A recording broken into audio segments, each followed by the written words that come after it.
चलिए आज एक कहानी सुनते हैं, एक ऐसे इंसान की जिसका नाम है राजन। और उसकी कहानी के जरिए हम एक ऐसे सफर पर निकलेंगे जो शायद हम सबकी अपनी असली आवाज तक पहुंचने का सफर है। ये कहानी किसी एक की नहीं बल्कि हम सब की है, जो अपनी ही जिंदगी की भागदौड़ में कहीं खो से गए हैं। तो चलिए शुरू करते हैं। ये सवाल मैं कौन हूँ और मैं यहाँ कर क्या रहा हूँ, ये वो सवाल है जो 35 साल के राजन को शहर की तेज रफ्तार जिंदगी में रोज सताता था। और ईमानदारी से बताइएगा, क्या ये सवाल कभी ना कभी हमारे जहन में भी नहीं आता? अब बाहर से देखें तो राजन की जिंदगी एकदम सेट थी। एक अच्छी नौकरी, ढेर सारे दोस्त, शहर की वो सारी चमक धमक, सब कुछ था। पर इस सब के पीछे ना एक अजीब सा खालीपन था। अंदर से एक आवाज उसे बार बार पूछती रहती थी, राजन, क्या सच में तुम यही चाहते थे? और फिर जानते हैं क्या हुआ?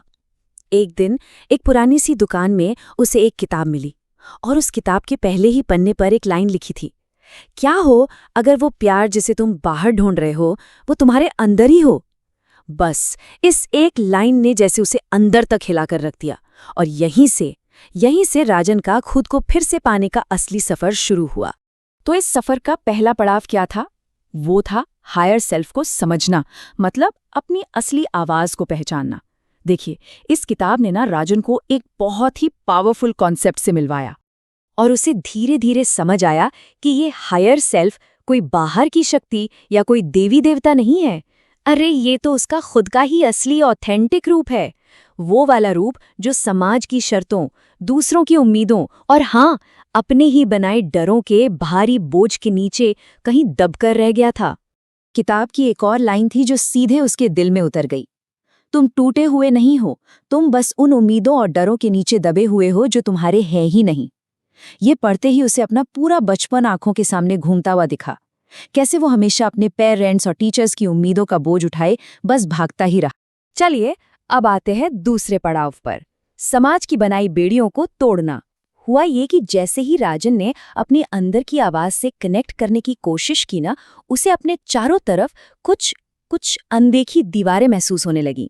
किताब में इन दीवारों को एक नाम दिया गया था, लर्न्ड हायरार्किकल बिलीव्स, शॉर्ट में कहें तो LHBs।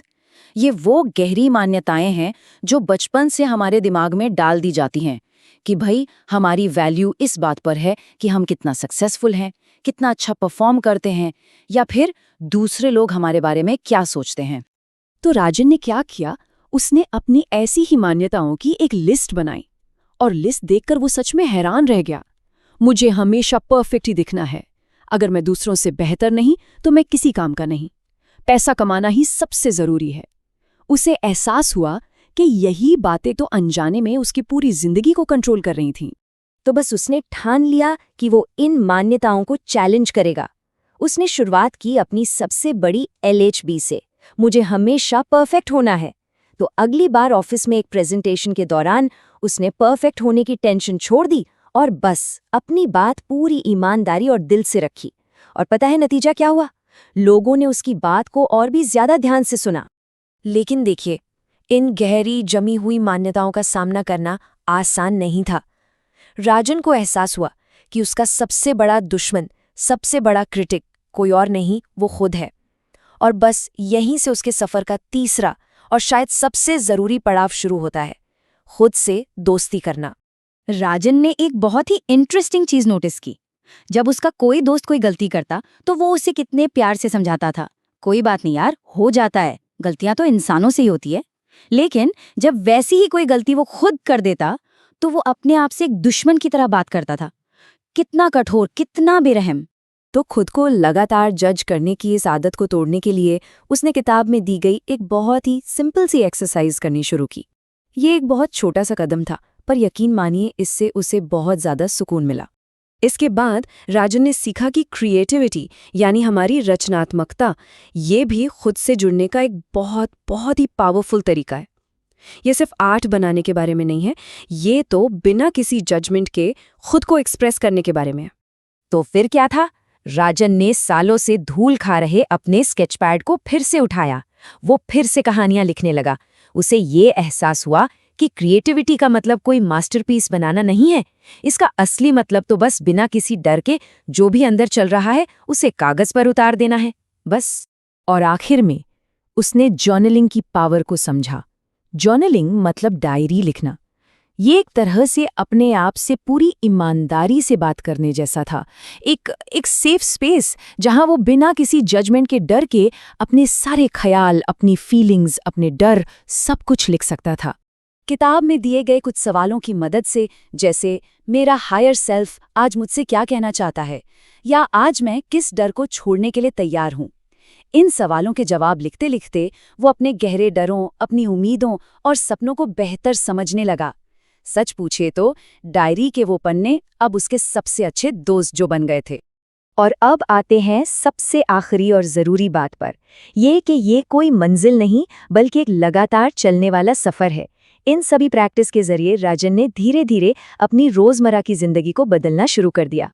तो अगर हम राजन के पूरे सफ़र का सार निकालें तो वो क्या है? सबसे पहले अपनी अंदर की आवाज़ को अपनाना, फिर समाज की बनाई उन झूठी मान्यताओं को तोड़ना, उसके बाद खुद के लिए दयालु होना सीखना, बहुत ज़रूरी, फिर क्रिएटिविटी के जरिए खुद को एक्सप्रेस करना, और आखिर में जर्नलिंग के जरिए अपने अंदर झांकना।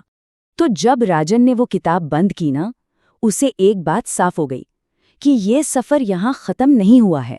अरे ये तो एक ज़्यादा सच्ची, एक ज़्यादा अपनी सी लगने वाली ज़िंदगी की बस शुरुआत है। उसे समझ आया कि वो कभी खोया ही नहीं था, वो तो बस खुद को भूल गया था, और अब उसने खुद को फिर से ढूंढ लिया था। राजन का ये जो सफ़र है, ये हम सभी को खुद को ढूंढने का एक रोड मैप देता है ना। और आखिर में ये कहानी हम सबको एक बहुत ज़रूरी सवाल के साथ छोड़ जाती है। ज़रा सोचिए, आपकी हायर सेल्फ आज आपसे क्या कहना चाहती है?